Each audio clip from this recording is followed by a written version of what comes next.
కళ్ళు చెదిరే షాట్స్ అంటారు చూడండి. అవి నిన్న మనం చూడగలిగాం. వర్సెస్ సౌత్ ఆఫ్రికాతో అనమాట. తిలక్ వర్మ, సంజు శాంసన్ అసలు శతక్కొట్టారనమాట. మామూలుగా కూడా కాదనమాట అది. ఆ సిక్సర్లు చూడడానికి 2 కళ్ళు సరిపోవేమో అన్న విధంగా నాకైతే అనిపించిందండి.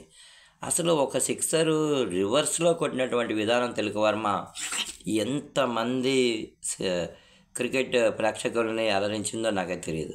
ఇద్దరు నాటౌట్‌గా శతకాలు చేయడం అనేది చాలా చాలా చాలా గొప్ప విషయం అండి. సౌత్ ఆఫ్రికా దాదాపు అన్ని రంగాల్లో కూడా విఫలమైందండి. చేతిలోకి వచ్చిన క్యాచ్‌లు కూడా పట్టలేకపోయారు.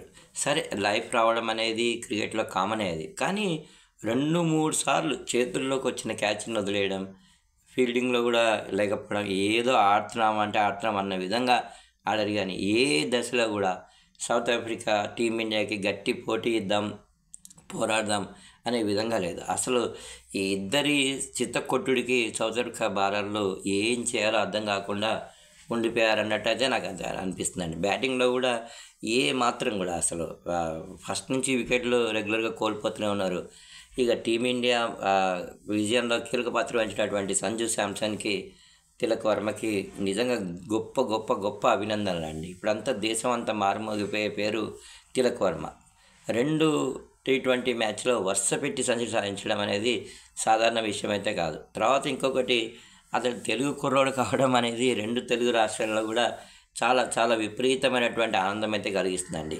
అలాగే కేరళ కుర్రోడైనటువంటి మన సంజు శాంసన్‌కి కూడా మనస్ఫూర్తిగా అభినందనండి. టీమిండియాకి ఓపెనర్ ఎవరు రోహిత్ శర్మ తర్వాత అనే ప్రశ్నకి సంజు శాంసన్ చక్కటి సమాధానమే మనకి అందజేశాడు. అలాగే టీమిండియా ఇంకా మరిన్ని విజయాలు సాధించడంలో ఈ జట్టు సేమ్ యాషిస్‌గానే ఉన్నట్లయితే, అటు బౌలింగ్‌లో కూడా అక్షర్ పటేల్ కావచ్చు, వరుణ్ చక్రవర్తి కావచ్చు, చాలామంది ప్రతిభ ఉన్నటువంటి ఆటగాళ్ళు చాలామంది ఉన్నారండి. నిజంగానే అనిపిస్తుంది జై హో భారత్ అండి.